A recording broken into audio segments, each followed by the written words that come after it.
Je suis très bien à Montréal et que j'ai passé un moment magique quand on a tourné. Bienvenue sur Icônes et Silences, la chaîne où les légendes prennent la parole pour révéler les vérités cachées derrière les lumières éblouissantes de la célébrité. On l'a appelée la déesse incontestée, la muse éternelle du cinéma européen, la femme magnifique qui tenait le monde entre ses mains, sous les crépitements incessants des flashs et les regards admiratifs.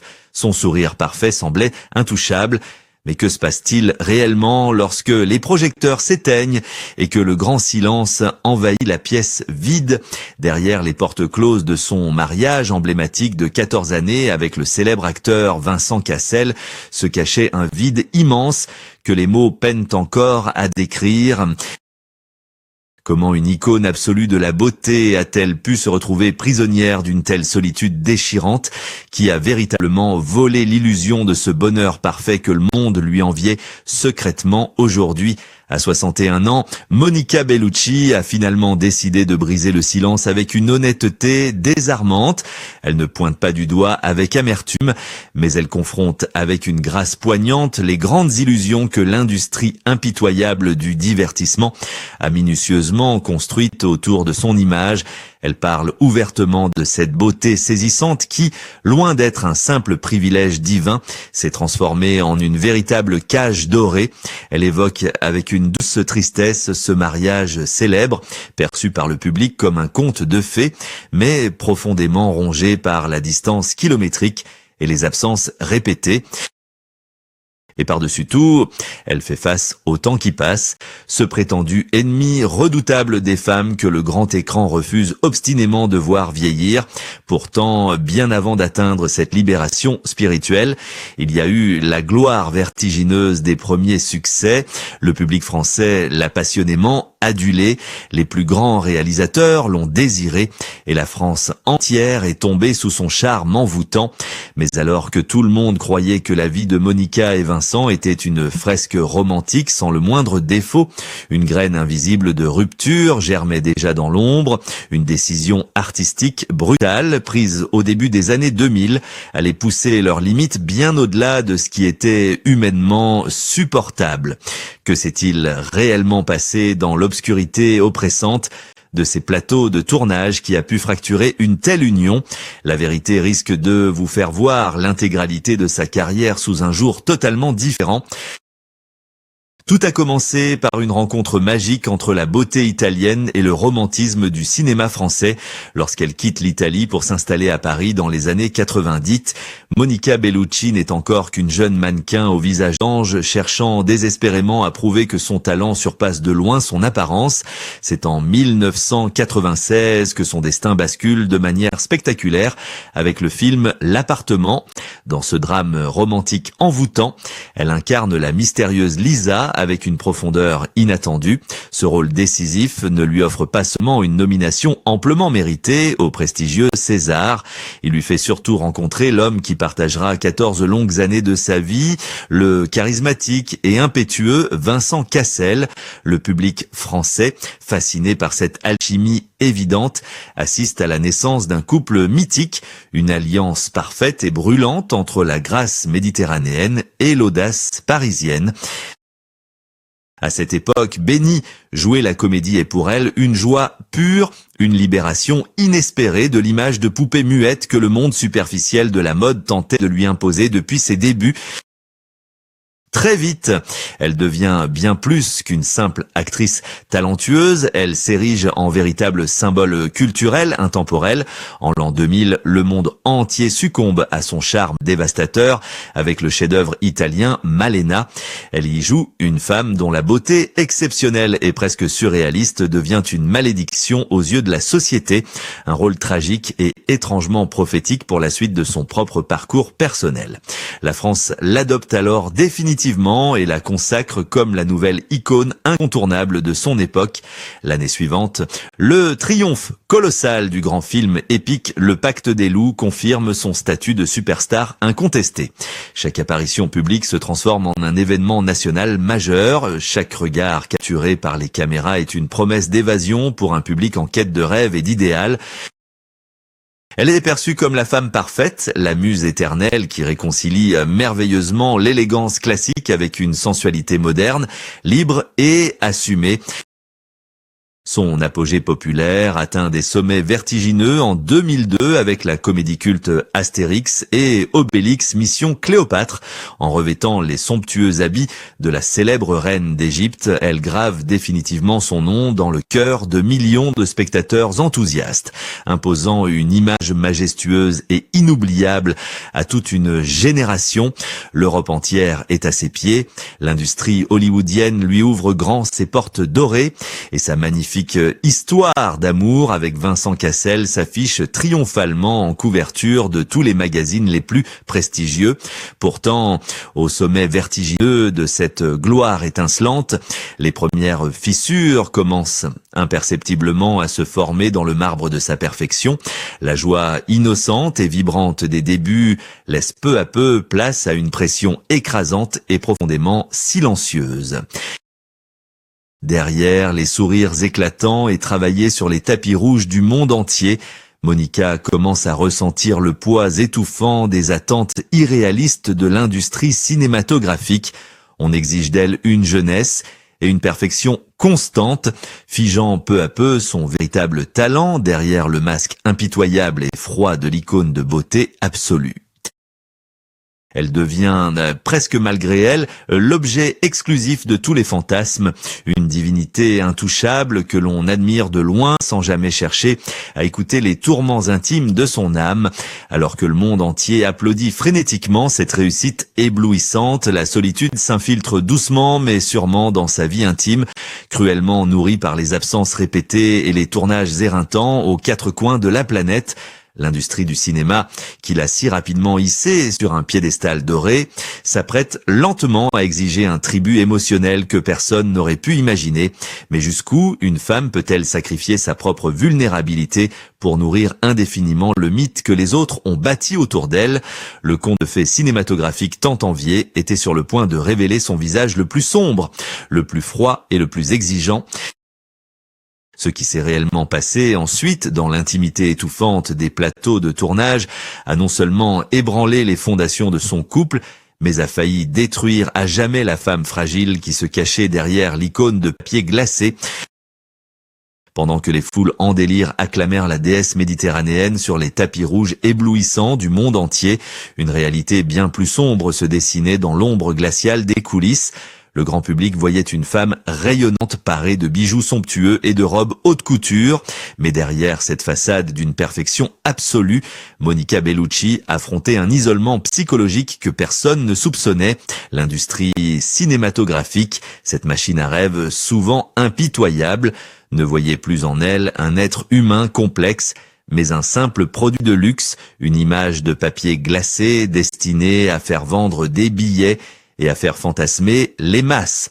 Chaque mouvement, chaque regard capturé par les paparazzi était immédiatement interprété, décortiqué et vendu au plus offrant, lui volant peu à peu son intimité la plus précieuse.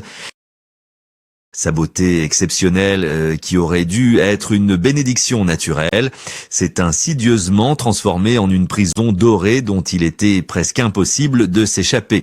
Les réalisateurs prestigieux la voulaient sensuelle, désirable, silencieuse et mystérieuse, la dépouillant tragiquement de sa véritable voix et de son intelligence aiguë.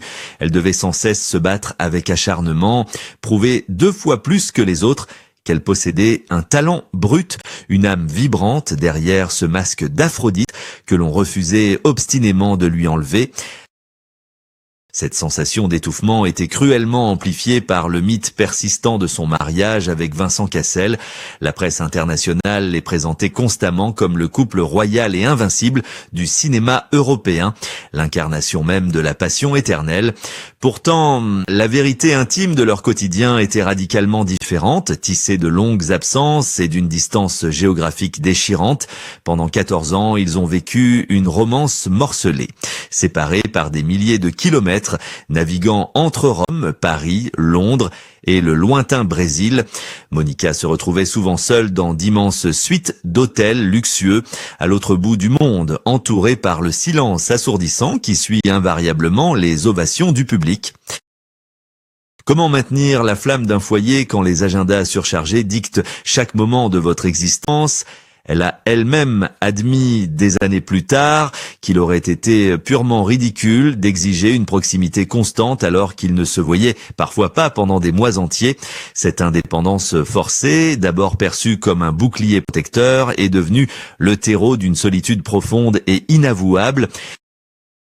L'industrie du divertissement, obsédée par la rentabilité et le glamour superficiel, ne l'a jamais protégée contre cette lente usure émotionnelle. Dans l'imaginaire collectif, elle possédait absolument tout ce qu'une femme pouvait désirer: l'argent, la célébrité mondiale, l'admiration inconditionnelle et un amour passionnel. Mais lorsque les lumières des plateaux s'éteignaient enfin, elle devait faire face au miroir, confrontée à cette angoisse sourde de n'être aimée que pour une illusion, pour un fantasme de perfection qui ne lui appartenait pas vraiment, le poids écrasant de devoir toujours être impeccable, de ne jamais montrer de faiblesse, a commencé à fissurer l'armure de la star incontestée. Elle était adulée par des millions d'inconnus, mais profondément incomprise par le monde artificiel qui l'entourait. Cependant, la résilience de Monica semblait infinie jusqu'à ce qu'un événement cinématographique d'une violence psychologique inouïe vienne bouleverser à jamais sa trajectoire. En cherchant désespérément à prouver sa valeur artistique au-delà de sa simple apparence physique, elle allait accepter un rôle d'une noirceur absolue, une descente aux enfers brutale, filmée en 2002, qui allait provoquer le plus grand scandale de sa carrière et laisser des cicatrices invisibles. Quel était donc ce projet terrifiant qui a fait pleurer son propre mari lors de la projection officielle à Cannes et qui l'a poussé dans ses retranchements les plus extrêmes? La descente vertigineuse ne faisait que commencer. En l'an 2002, sous les lumières éblouissantes du prestigieux Festival de Cannes, l'illusion du conte de fées s'est violemment brisée devant les yeux stupéfaits du monde entier, cherchant à casser son image de beauté lisse et intouchable. Monica Bellucci a accepté de tourner dans le film Irréversible sous la direction de Gaspard Noé. Ce projet cinématographique d'une brutalité psychologique inouïe allait marquer un tournant tragique et indélébile dans sa carrière, mais surtout dans sa vie intime. Dans ce long métrage sombre, elle a dû tourner une séquence d'agression d'une violence insoutenable, une scène interminable dans un tunnel souterrain qui a provoqué un véritable séisme lors de la projection officielle. Le public cannois, d'habitude si prompt à l'aduler et à célébrer sa grâce, a réagi avec un rejet viscéral. Des centaines de spectateurs ont fui la salle en état de choc absolu et la presse internationale s'est déchaînée, instaurant un climat de controverse étouffant autour de la star. Au milieu de ce tumulte assourdissant, Monica s'est retrouvée d'une solitude effrayante et glaciale. Son propre mari, Vincent Cassel, qui partageait l'affiche avec elle dans cette œuvre troublante, n'a pas pu supporter de voir la femme qu'il aimait subir un tel calvaire émotionnel à l'écran, fuyant la salle en larmes, terrassé par l'émotion, l'industrie du divertissement, qu'il avait jusqu'alors encensée pour son glamour incomparable, l'a soudainement laissé seule face à cette tempête médiatique d'une cruauté inouïe. Elle s'est sentie terriblement abandonnée, livrée en pâture à une opinion publique impitoyable qui ne voyait plus la femme vulnérable derrière la performance choquante. L'art exige très souvent d'immenses sacrifices, mais ce soir-là, c'est son âme entière qui a été exposée et écorchée vive devant les caméras.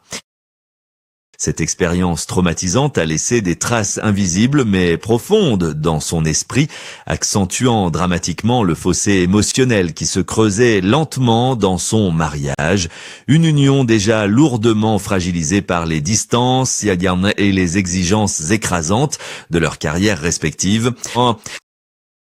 Elle s'est sentie prise au piège d'une machine broyeuse, réalisant avec amertume que le monde du cinéma était prêt à consommer sa douleur pour créer l'événement, sans jamais se soucier des cicatrices laissées sur son cœur de femme. La divinité forte et majestueuse a vacillé, affrontant une crise personnelle vertigineuse où l'image publique et la réalité privée entraient violemment en collision.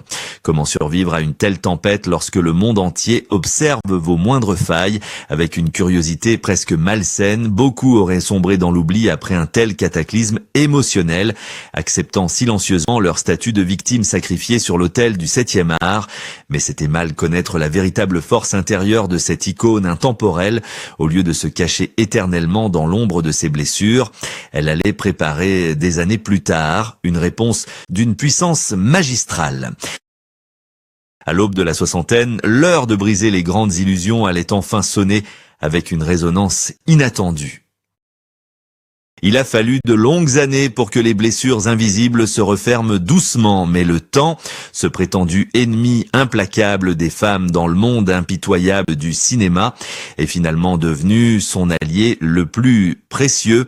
Aujourd'hui, à 61 ans, Monica Bellucci n'a plus absolument rien à prouver, ni à l'industrie qui l'a autrefois enfermée dans une cage dorée, ni au grand public qui la vénérait comme une divinité lointaine et inaccessible. C'est avec une sérénité désarmante et une lucidité tranchante qu'elle a finalement décidé de prendre la parole pour déconstruire publiquement les grandes illusions de sa propre existence, lors d'entretiens poignants et d'apparitions publiques empreintes d'une profonde sagesse. Elle ne cherche pas à régler des comptes avec amertume, mais elle nomme avec une précision chirurgicale les 3 grands mensonges qui ont failli la consumer de l'intérieur. Tout d'abord, elle affronte le mythe écrasant de sa propre beauté, révélant avec courage que ce don exceptionnel de la nature s'était transformé au fil des années en un masque étouffant, largement imposé par un système médiatique qui refusait obstinément de voir son âme vibrante. Elle explique comment ce privilège apparent est devenu une véritable barrière invisible entre elle et le reste du monde, la condamnant à une objectification douloureuse pendant des décennies entières. Ensuite, elle brise avec une honnêteté poignante l'image sacro-sainte de son mariage de 14 ans avec Vincent Cassel, une union que les magazines du monde entier avaient érigée en modèle absolu de la passion romantique. Sans aucune once d'animosité, elle confie la réalité glaciale de ses années d'amour, décrivant les longs mois de séparation forcée, les immenses chambres d'hôtel luxueuses mais désespérément vides aux 4 coins du globe, et cette solitude vertigineuse qui s'installait silencieusement entre 2 êtres qui vivaient des existences parallèles. Elle avoue avec une force remarquable que c'est elle qui a finalement trouvé le courage de partir, préférant affronter la douleur foudroyante d'une rupture plutôt que de continuer à survivre dans l'illusion d'un conte de fées qui n'existait que sous les flashs des photographes. Enfin, elle dénonce avec une tranquillité souveraine le 3e mensonge dévastateur, l'obsession maladive de l'industrie du divertissement pour la jeunesse éternelle, un système qui efface cruellement les femmes dès l'apparition des premières rides. Face à cette révélation d'une vulnérabilité aussi inattendue, le public, les journalistes et même ses anciens détracteurs sont passés d'un choc initial à une profonde et sincère empathie. La déesse intouchable est majestueusement redescendue de son piédestal de marbre pour redevenir une femme puissante, libre et maîtresse absolue de son propre destin. En brisant ce lourd silence, elle a récupéré la propriété exclusive de son histoire, refusant d'être à jamais définie par les regards réducteurs des autres, mais que nous enseigne réellement cette prise de parole si courageuse et comment l'histoire intime de cette légende vibrante résonne-t-elle avec nos propres luttes silencieuses. La conclusion de ce voyage intérieur pourrait bien changer à jamais notre façon de regarder les étoiles briller dans l'obscurité de la nuit. L'histoire bouleversante de Monica Bellucci n'est finalement pas seulement la sienne, elle résonne comme un avertissement universel et un miroir tendu vers notre propre société fascinée par les apparences, à travers ses confidences intimes et son refus courageux de rester silencieuse. Elle incarne la voix étouffée de tant d'autres artistes, de ces étoiles filantes de l'industrie du divertissement qui ont été consommées, stéréotypées, puis doucement oubliées lorsque la lumière a cessé de briller sur leur jeunesse. Son parcours nous pousse inévitablement à nous interroger sur notre propre complicité en tant que spectateurs admiratifs, mais souvent aveugles face aux sacrifices humains exigés par la célébrité. Que se passerait-il réellement si cette machine à rêve traitait enfin ces icônes comme des êtres humains complexes et fragiles, et non plus comme de simples produits de consommation destinés à nourrir nos fantasmes éphémères? Sommes-nous véritablement prêts à écouter la détresse cachée derrière un sourire parfait avant que les projecteurs ne s'éteignent définitivement? La résilience magnifique de cette femme de 61 ans nous rappelle avec force que derrière chaque symbole culturel intouchable, il y a un cœur qui bat, qui souffre de la solitude et qui cherche désespérément à être compris pour ce qu'il est vraiment.